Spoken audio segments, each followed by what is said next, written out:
Balance doesn't exist. And I'm going to only speak from my perspective. Mhm. Because remember, it's the chase of being balanced that got me to where I was, because I wanted to be everything to everybody. What I have learned in the past 4 years is this: you do what you can in the moment that you're in. So I'll give you an example. When I am mom, I am mom. I'm focused on all things with my sunshine. Everything he wants to do, I am focused. I am giving him my attention.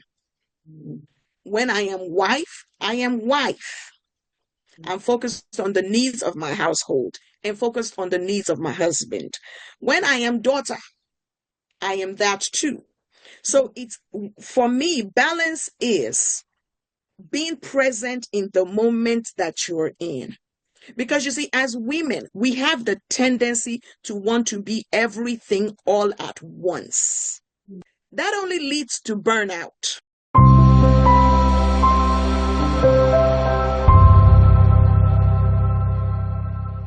Episode of My Strong Why Show is proudly sponsored by Lodeta Publishing, a subsidiary of Lodeta Consulting LLC. At Lodeta, we help high-achieving entrepreneurs, professionals, and faith-driven coaches turn their stories, wisdom, live assignments into best-selling and six-figure legacy book. Because your story isn't just a content, it is a currency, a calling, and it is a catalyst for transformation. So if you be sitting on a message that the world needs to hear, don't let fear or confusion set in. Let's help bring your book to life. Book your free consultation now at Lodeta Consulting LLC.com, and I'll see you inside.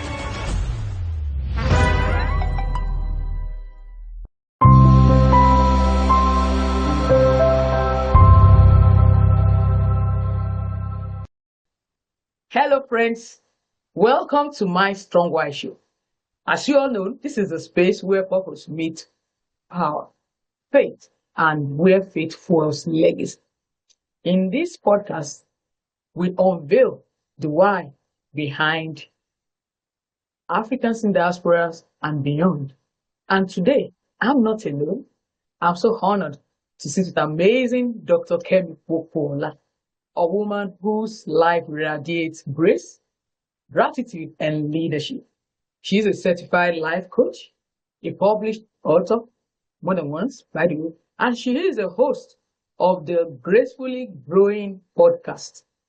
And today, we are going to be exploring everything about women, what we need to know when it has to do with us thriving while staying grounded mentally and in our purpose and in faith.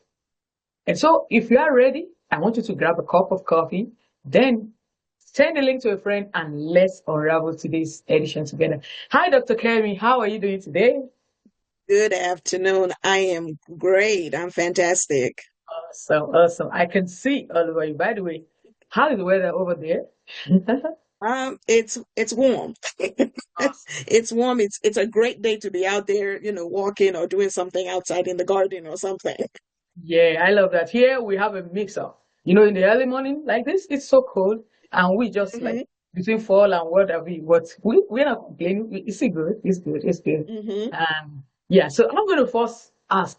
I want our viewers to know you better, and over to you. Can you just share a little bit about you and what we want our viewers to know about who is Dr. Kemi and why she does what she does? Oh, wow. How much time do we have? Well, my name is Dr. Kemi Popoola. I am an author, educator, speaker, a gratitude advocate, and that is important. We'll get to that later. And of course, I always tell my viewers, I am the mom of the most amazing 13-year-old you will ever have the pleasure of meeting. I am the host of the Gracefully Growing Podcast, like as or earlier been stated. And when I am not doing all of that, I just love to spread love in the world. I am a teacher, and I'll tell you why. I can teach anything.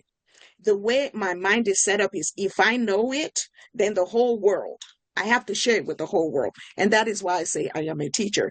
By training, I am a retired educator. So I Mm. spent 20 years in a brick and mortar building Mm. as a science teacher, graduation coach, a school improvement specialist. And when I left in 2021, I left as an assistant principal. And then I moved into the real estate space to continue to teach people about home ownership. And then the Lord put it on my heart that, you know what? You need to coach Mm. people because I am that friend that people always come to for advice. But Mm. where I landed is my ministry is with young people.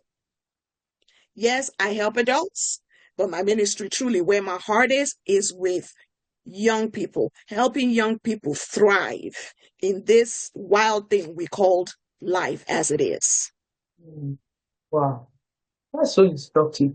I can't imagine trying to come together and bring together what you're talking about with regards to you being a teacher for over 2 decades and still Yes. able to infuse faith into leadership. And that is what this show is all about. We need to know the why behind all that is making you think. I can imagine a woman, a wife, and then with all these other, caps that you're wearing, that talks a lot about how. And this is why I'm going to be asking when you talk about you being, a gratitude advocate. I want you to take us through what that entails because I can see you're a woman of many parts and how has gratitude and being the core of what is leading to what you're doing as you've just described. So I'm going to take you back to my upbringing in Nigeria as a Um, young person. I remember growing up, and my dad would always say this to us when we were much younger. And he always says, Ọlọ́run ò kì í ṣe nǹkan láì fààyè ọpẹ́ sílẹ̀. That yeah. and to translate that loosely, it means in all things, there is always room for gratitude. So I knew that as a child. And I know that gratitude is that thing that keeps me grounded. It's the thing that shifts my perspective every time from what's missing to what do I really have and what is meaningful in my life. So, as a woman of faith, I see gratitude as, how do I put it? As my spiritual alignment, right? It's how I stay connected to my purpose, even when that circumstance is challenging. If we think about it, one of my little sisters, so I am the oldest of six girls, oldest of seven children. And one of my little sisters, when things are not going well, she would say, Sister Me, let us focus on our focus. And Mm. that's what that thing that is called gratitude, that is what it does for you. It allows you to focus on your focus. And the thing is, when you start to focus on things that are going well in your life, it is almost you're sending a message to your brain to continue to focus on those good things that are going on in your life so that at the end of the day, that negativity starts to just be in the background, if if that makes sense. So it's that focusing. And when you're a woman in leadership, Mm. gratitude allows you to lead with empathy. It allows you to lead your team with empathy, whether it's a colleague or it's a teacher or it's a student. Mm. It allows you to take a step back and look at that is it called the 360 view. Mm. And then let's focus on in this moment what is meaningful Mm. rather than all the things that are just not working right. What is going well and what is meaningful in this moment. Wow, that is very, while we were talking, I was looking at what it entails because when you look at us as women, there's a Mm-hmm. lot that we can go into when it comes to this ability to maintain balance. A lot of dramas, either the one you are being dragged to a place of work, even with family, home front, and in so many places that kind of want to take away that part of us that we need to show up with. And so I wanted to Mm-hmm. talk about the grace framework and how, as young women, we can begin to see how it works when we apply it in our day to day so we can help boost our confidence, because a lot of women have a lot that we're carrying around. So let me start with this. The Grace framework was born out of my own seasons of transition. But most importantly, it was born out of an incident that occurred in 2021. So you noticed in my introduction, I said that I ceased being an assistant principal in 2021. And that was because on the day September 14th, 2021, they thought I was about to have a heart attack because I exhibited all of the symptoms. I had the nausea. I had the instability in my walk. I had the dizziness. I had the pinch. And so when my colleagues noticed that I was not myself, so you have to remember, I am somebody that is constantly, I'm always happy. I'm always happy because I always know that God has got me. And so I don't have anything to be sad about. But this particular day, my colleagues noticed that I was not myself and I had not been myself for a few days. And so on this particular day, I almost fainted at work. Wow. And so an ambulance was called to come and get me out of my office. And I remember that as the ambulance was going and taking me to the hospital, they kept, they do their announcements as they're approaching the hospital. And all I heard and all I remember hearing was female 48 and all of these symptoms. And I was thinking in my brain, so this is where it ends for you, Oluwakemi. What? Is this where you are going to end this for you? And so when I was eventually discharged from the hospital, I was diagnosed with acute stress. Thankfully, it was not a heart attack. I was diagnosed with acute stress. And when I was in recovery. So my doctor had to put me on forced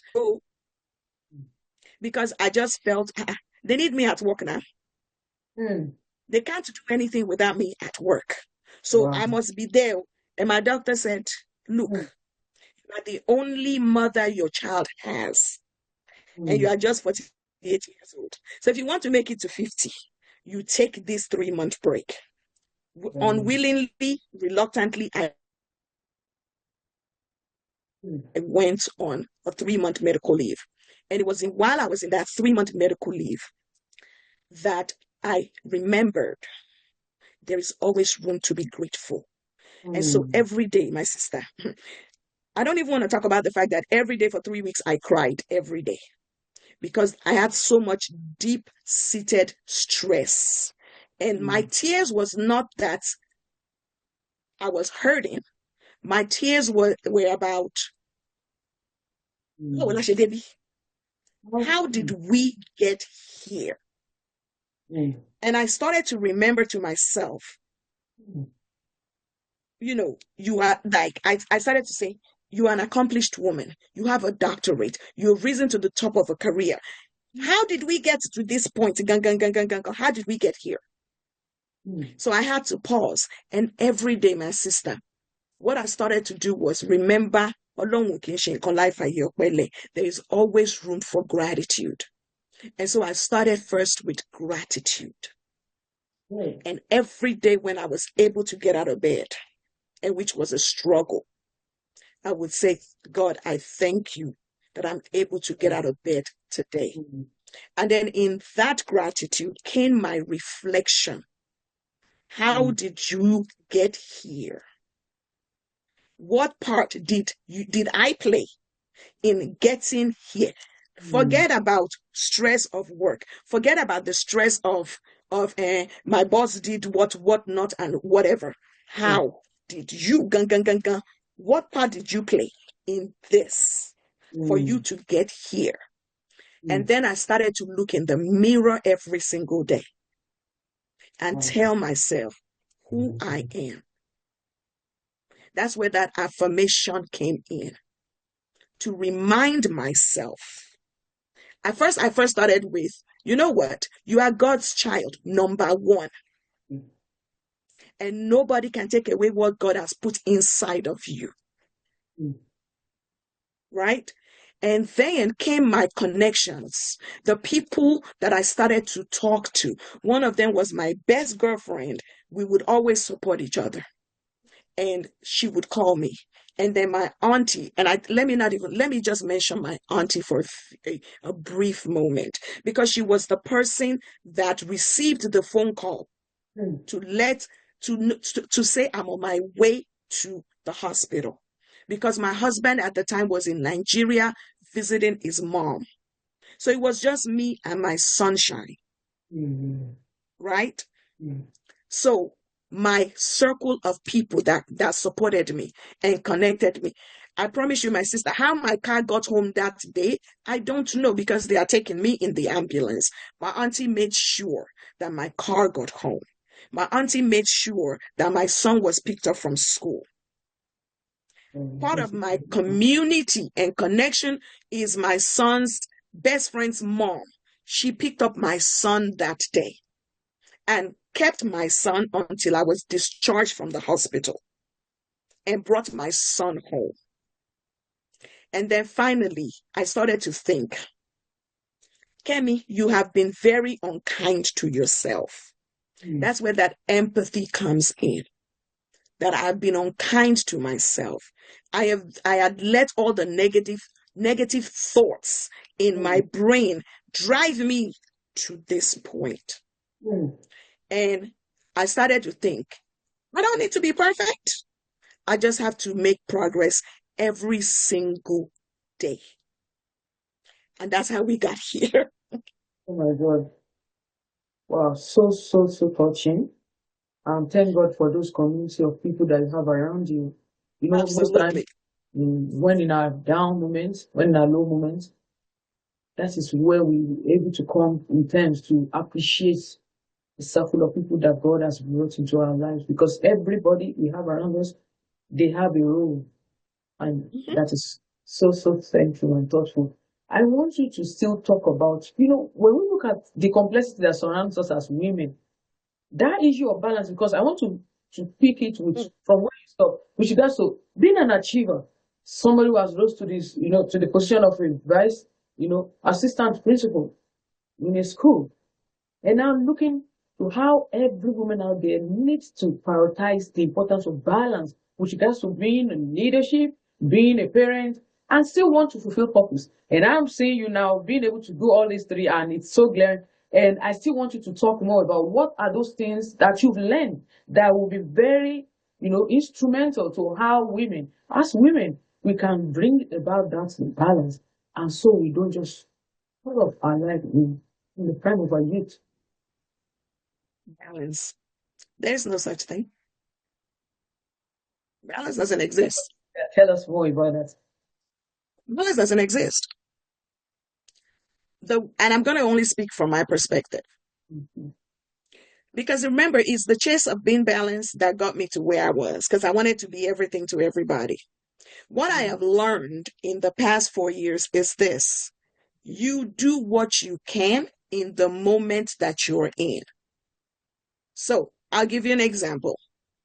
When I am mom, I am mom.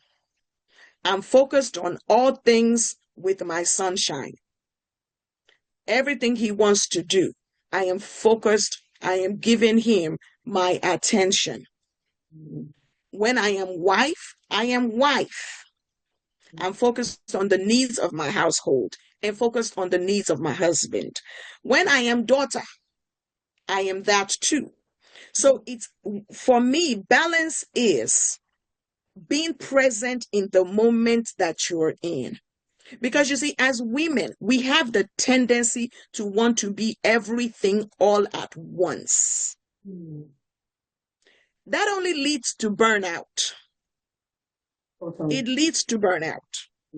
And if you're someone who is able to delegate what you can delegate, Is it your house that needs to be cleaned? Can you hire a cleaner to help you clean your house?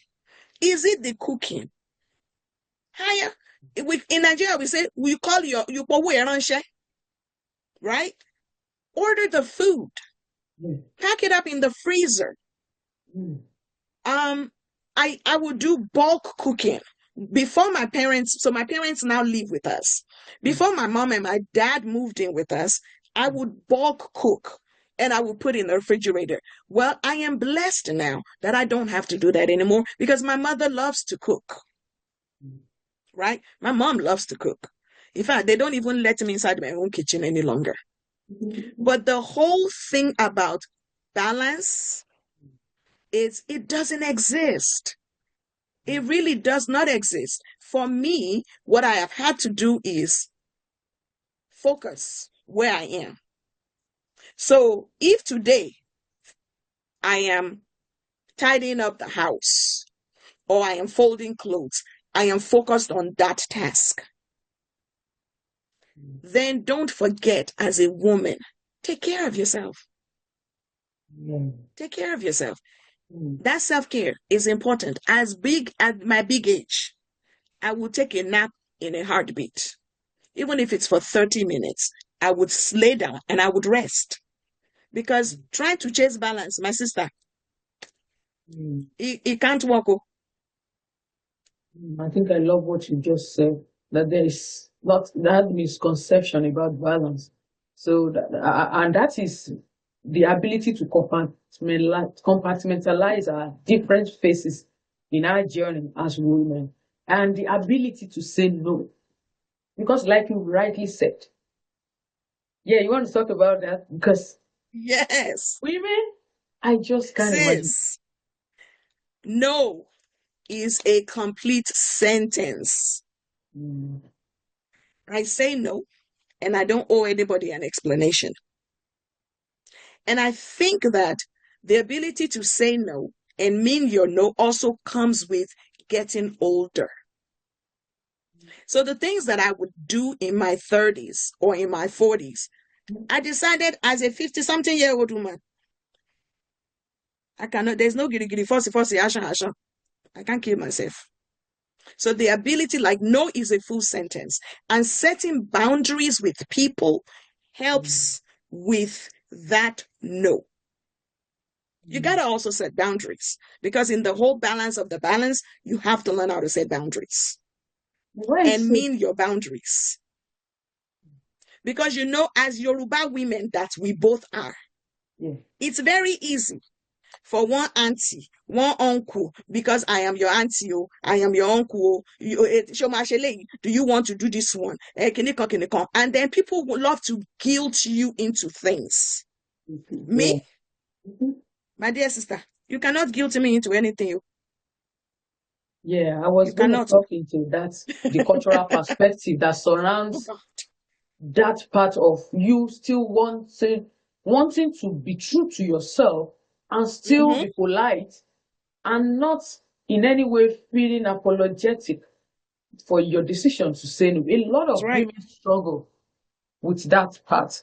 They still want to say yes because what will people say? And saying no, people say no. And I think if there's anything we need to keep on talking about to help us as women in our community and in everywhere we have opportunity, is to talk to that inner part of us that we know we need to come out strong. Because once we are able to identify with that core, every other thing else that does not matter to how well you are balanced in that space, eventually it's going to throw us balance. It's a question of time. Absolutely. So being truthful to ourselves. Being true. And then being able to draw the boundary, like you rightly said, and we don't feel any reason to apologize for saying no if it doesn't work with our time, I remember back then in Africa, every weekend is a party and you have to go. And sometimes if it is family-based party, you won't be there. This person is going to be there. What will you that kind of setting. But everybody is getting. For me, I think I've also grown in that respect because I also I would look at myself somebody that just wanted to please people in a sense of just wanting to go out of my way to help, but being oblivion of the fact that you can't be Alpha and Omega. You can't be Hmm. everything. You can't be there for everybody. And the earlier you realize that you are not God and you're able to communicate whatever help you're able to do within the boundary of your own mental stability and sanity, Mhm. then you are loving in yourself. And you don't Right. have to give any excuse, any Right. reason. And it also doesn't help when you're a people pleaser.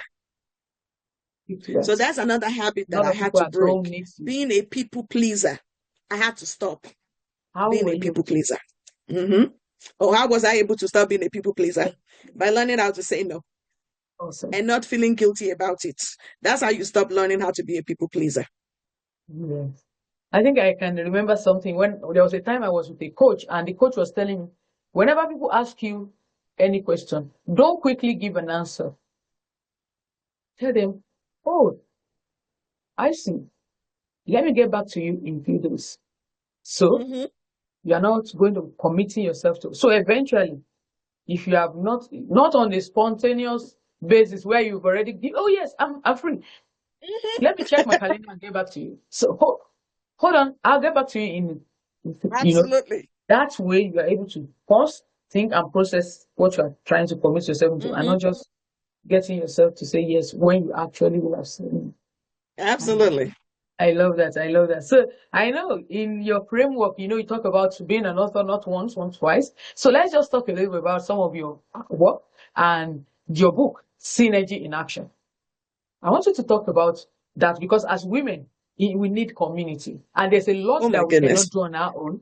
And I want you to talk about that conception of synergy and how to talk to how we can help go beyond, complaining, criticizing, and some of those three C that women somehow were guilty of criticizing, complaining, and I forgot the third one, but I want you to talk about competition. Yeah, that's another one. So, Competition. yeah, so how we can have that mindset that help us get rid of those unnecessary rivalry that plague us as women.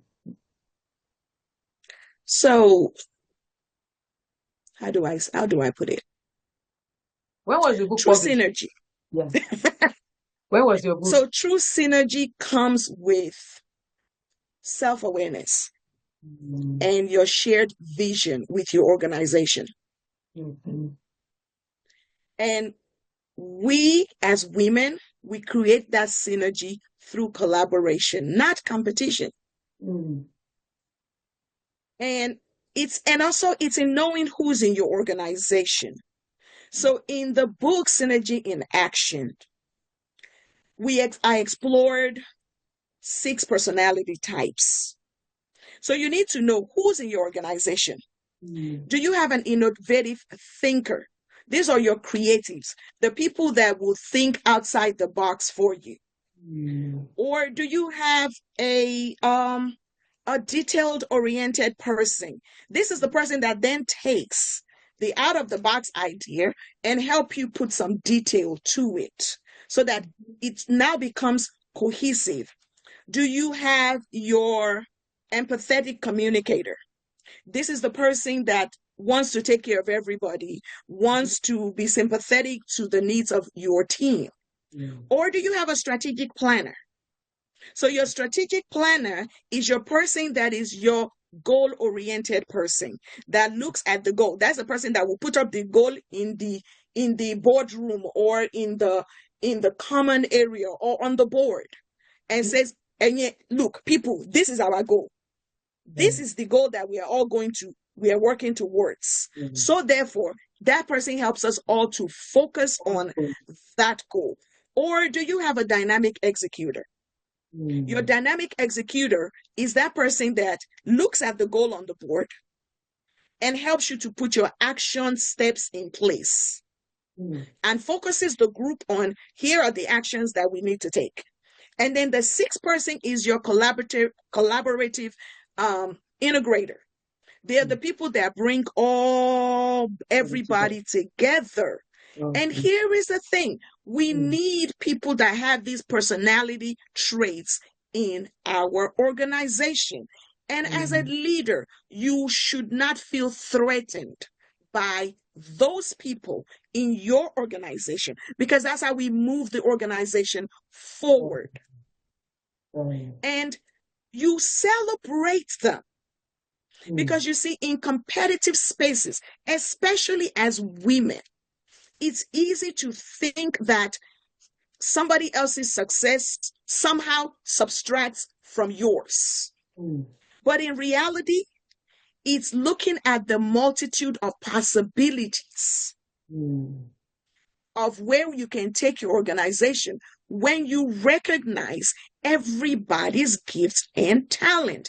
And so Mm. that's where that book came from. It's a guide for organizations. Know Awesome. who you have, know what talents they have. And then it also allows you to place people in the right spaces in your organization. Mm. Did that answer the question? Wow, wow, wow. Spot on, spot on. I love what you just shared because that competitive jealousy, as it were, once we are able to, what I'm able to gain from what you just shared is the fact that when we look at how God maker, the grand organized designer of the universe, how it functions, made it so sure that you will not be able to accomplish everything you will want to do alone. There will always be You can't. somebody. So I'm just looking at you well dressed up from your hair to your top to your glasses. So there's a part of your dressing that somebody had to, so somebody have to do that. And then when we come to Absolutely. classroom and you want to give us the wisdom that we need to, undertake a task, that part is exceptional. So the earlier we're Right. able to see that we are a member of a body and every part is unique in Mm-hmm. its own ability, it will help us to measure on what we've been given and will not need to be looked down on what we have and feel somebody else's gift is much more. No. We need to continue that conversation amongst our women folk so that everybody can be able to appreciate who we are. And it is in that space of knowing who you are and appreciating who you are that you are really replaceable. So long you continue to become a better version of who you are, the world will still continue to have a need of you and what you represent. Right. And so I want you to talk about women and advice. So they feel led, they know there's a part of them that keep them Mm-hmm. nudged to do certain things, but they just lack the courage. They're afraid to step out, maybe to going into business, to starting a new career, or going back to school, or taking up a skill that you do, other than just settling down in a comfort zone that doesn't, help our current situation. What will you be advising women in that space to do? Do it scared. Do it. Mm. Start anyway. I mean, just do People are it. going to criticize you. Mm. People are going to say, but I thought she was this. Why is she doing this? I'll give you Mm. an example of myself. Awesome. When I Share the story. decided to leave my work as an assistant principal Mm. and move into real estate, Mm. I had a brief moment of doubt Mm. of what are people going to say? 20 years as an educator, now you want to go and start selling houses. How did you even get here in the first place? Mm.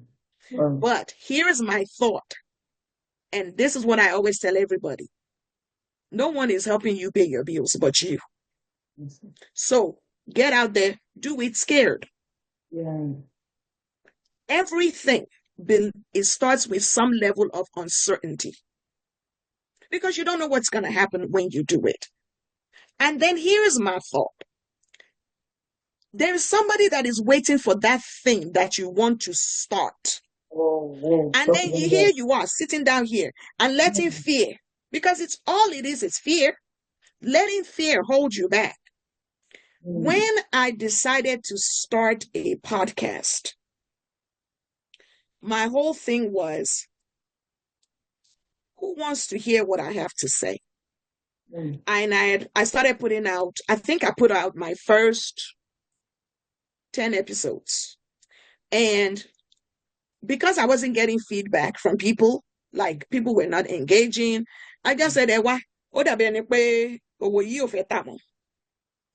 And I'd said that the Friday Yeah. for your English listening audience. I Yeah. thought to myself, this is not working.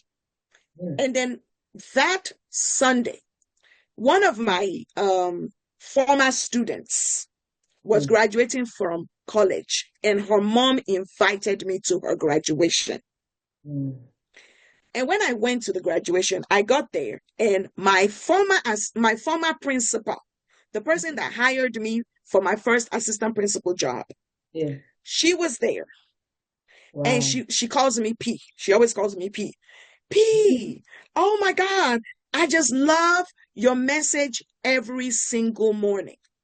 So I'm Mm. like, what message? She said, oh, I catch you on TikTok Reels.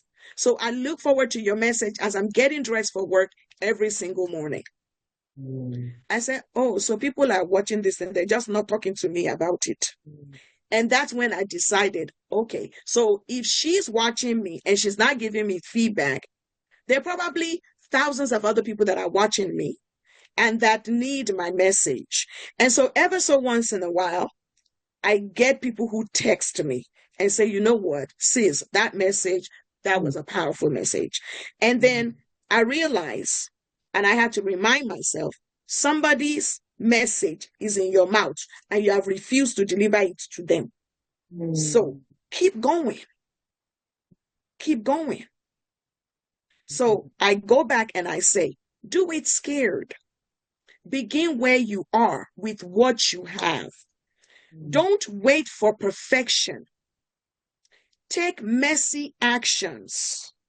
Mm. Don't wait for that um, perfect progress because Mm. it's not going to come.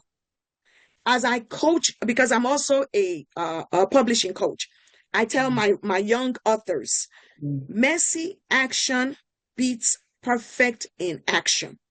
Mm. Because you are sitting down there waiting for everything to be perfect. It ain't never Mm. gonna be perfect, but take action because you can always go back and fix things.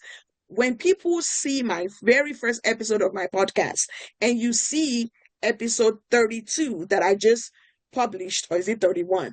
I think 32 that I just published this week, there is Mm. growth. You can see my growth. That's it. That's So it. That's it. That's do it. it scared. Do it Mm. messy. Stop over analyzing everything. It is not going to be perfect. And Mm. your message is not going to be for everybody. Mm. That business that you're doing, you are not looking for everybody, you are looking for your own people. And Wow. your people need you to start the business. So Mm. why are you disobeying God and not starting? Mm. Oh my Because you are God. worried about what somebody is going to say. That's highly, highly spot on. You know why? A lot of us, we are afraid of people seeing us small. We are afraid of those days of our little beginning. We don't want to identify with that smallness. And some of the truth that I've learned is the fact that it is in those moments that we are shaping. It is in those moments when we feel nobody's seeing. That is when we get to grow and become that deep, that big, that highlight, or that what have you person that the world will now start connecting with. So it is humbling to know that the earlier we are able to see ourselves rising through that phase and growing in that space where we feel nobody sees, hear, or knows, is one of the most greatest gifts we can ever have. Because it just shows us Absolutely. about how life is from the moment we are conceived in the womb to when the baby grows to the full 9 months and the baby starts growing, crawling, walking, talking. And by the time you look back, you will not be able to say, wow. So this is the same me that used to complain, I don't know how to, I don't. And so it's so, so, so real and so true.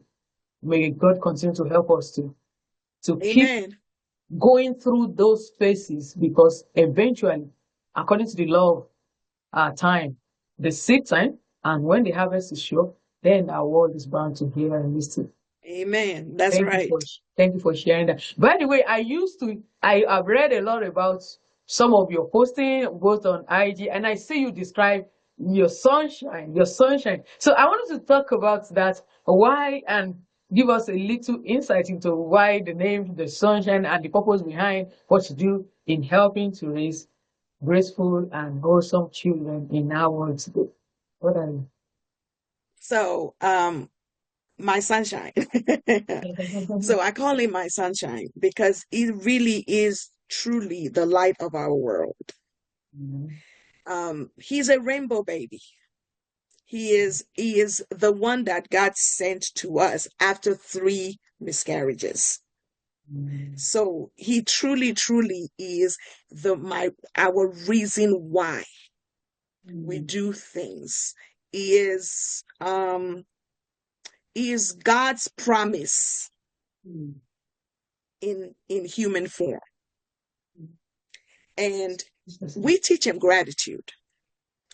And as a Yoruba person, because we're Yoruba people, I remember growing up where my mom would say, call Mrs. Lagbaja. She did by Eshenwa Eshenwojo. Next time you see them, so we are used to expressing gratitude. And we taught our sunshine as a child, as a young child from when you could speak. Your thank yous are important. Your gratitude is important. And also, we taught him to notice all the good things that he has in his life. So you may not have the latest shoes, but you have shoes, my love. And oftentimes I sit him down and we have the conversation. Look at all the things that mommy and daddy are able to provide for you. And we talk about that gratitude. And also another thing that we taught him when he was young is saying words of affirmation. Since he was 3 years old, he would say words of affirmation. Him and we practice his reflection together. So whenever he comes home, and kids can be unkind. So when he was much younger and he would tell me, well, mommy, so-and-so called me this at school. So then I asked him that, but who are you though? Who are you? What do your words of affirmation say you are? And if the word that person called you is not on your list of affirmations, that one don't concern you. What do your words say about you? So it's in that saying the words of affirmation. Now, my son, who is 13-year-old, will tell you words only have meaning if I give them the power. Awesome. So he said, because him and then parents, especially us Nigerian parents, we cannot raise these children the same way we were raised. It does not mean that you have to be their friend. You still have to parent them, but make sure your children are talking to you. Make sure that in that talking to you, you are listening, not to judge them, but to understand where they are coming from. My son My son respects us, but he also understands that he can come to any one of us, my husband or myself, and talk to us about what is going on because we've built that relationship with him. And he knows that whatever he tells us, even if there's going to be a consequence, he will tell us anyway. He will tell us anyway. And so that's how we've been able to raise a young man who lives a life of grace. Because our goal is to raise somebody who lives with intention, who is kind, who has the right people, or is able to discern his circle of friends Mm. and know who he should be associating with based on what we have put inside of him. And that's how we've been able to raise him. And I pray that God continues to help us to raise Amen. him to be an outstanding young man. Amen. It's a lot. Thank you for sharing. And I'm just looking at many of the parts that you've unpacked, looking at how you cannot but be grateful. Let's talk about the role of faith. You moving from 3 miscarriages, working for 2 decades, and almost going to lose your mind or having overworked, stressed, and then also becoming a parent and walking through those phases. I want you to just let us into the role that faith plays, because even when you said three, that three alone, each of those moments and everything that you can think a woman will go through, and now having the sunshine, the bundle of miracle in your hand and growing in you. I want you to just talk out more about the role of faith in this long-term journey of womanhood or parenting, just building our life the way God wants. My sister, that won't help you. Mm. You see, faith is the thing that keeps me grounded. Mm. I always tell people, I don't know what tomorrow holds, Mm. but I know who holds tomorrow. Mm. And I'm a great believer in nothing ever happens by happenstance. I've always believed that every journey, every connection has already been ordained. Mm. And my success has always been about faith. Mm. Well, it wasn't me. Let me take that back. When God laid it on my heart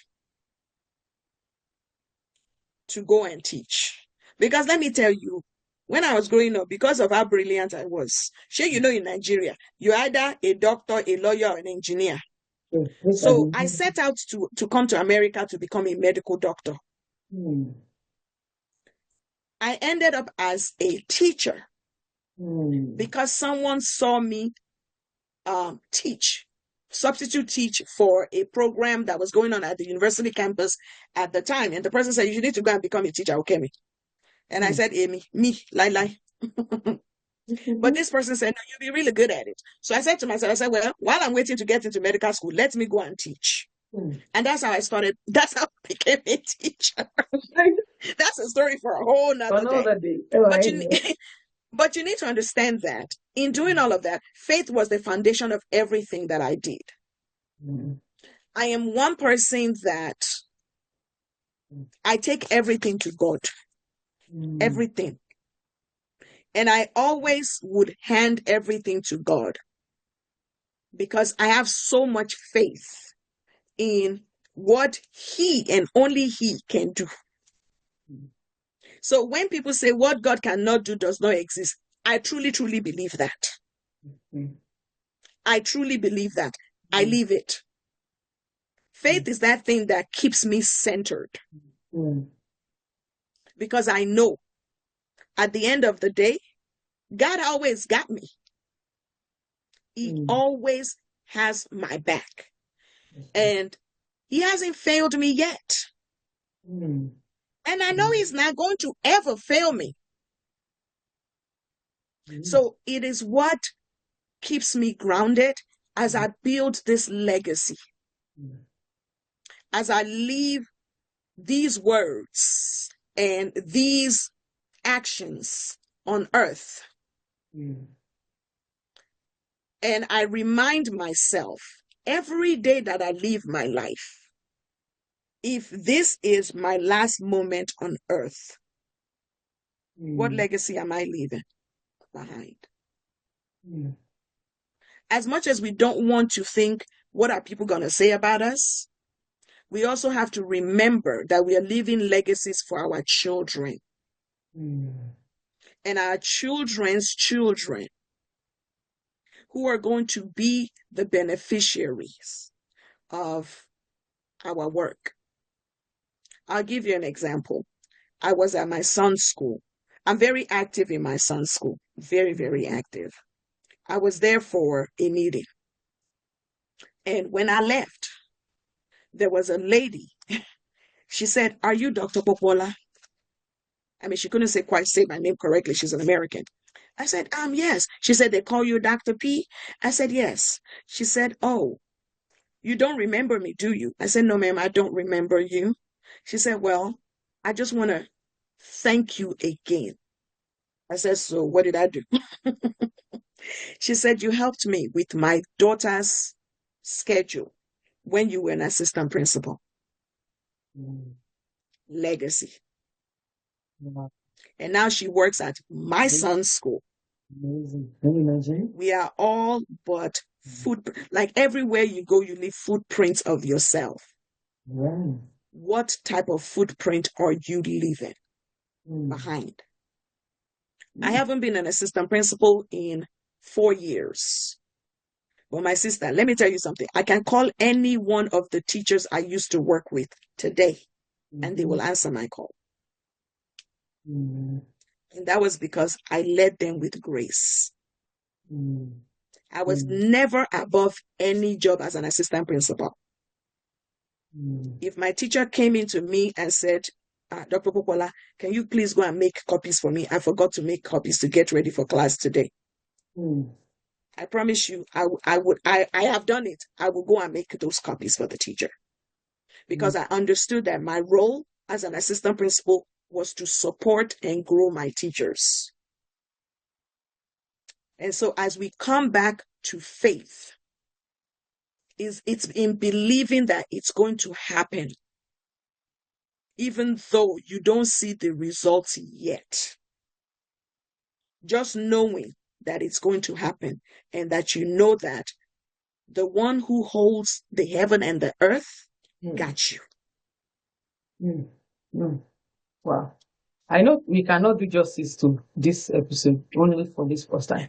Definitely, you're going to be back. I know very, yes, very, ma'am. very I sure will come back.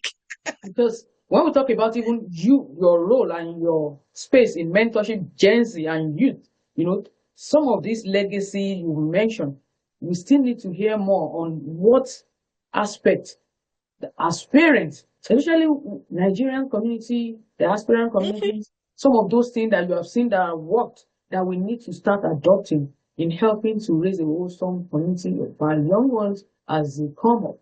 And so I'm going to wrap up and ask you to give us that framework. If life gives you one framework to try, would you use it? And you craft it out with that word, grace. So I would like you to tell our audience what it stands for and how we can start using it in our day-to-day life. So the framework that I developed is called the GRACE framework.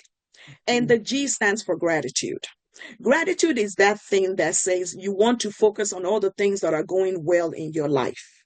I call it the moment where you focus on your focus. The R is reflection.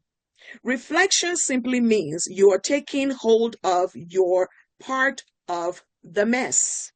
It means that you're able to pause and think in any situation. What happened? What could I have done better? What part did I play? And how can I get a different outcome? And then the A stands for affirmation. Affirmations is for you to be able to look at yourself and tell yourself who you are, and remind yourself whose you are. So it's two things. Who are you, and who do you belong to? And the C is connections. Connections is your community, the people around you. Are you surrounding yourself with the right kind of people who will speak life into you? Are you connecting yourself with the people that will be your personal hype crew?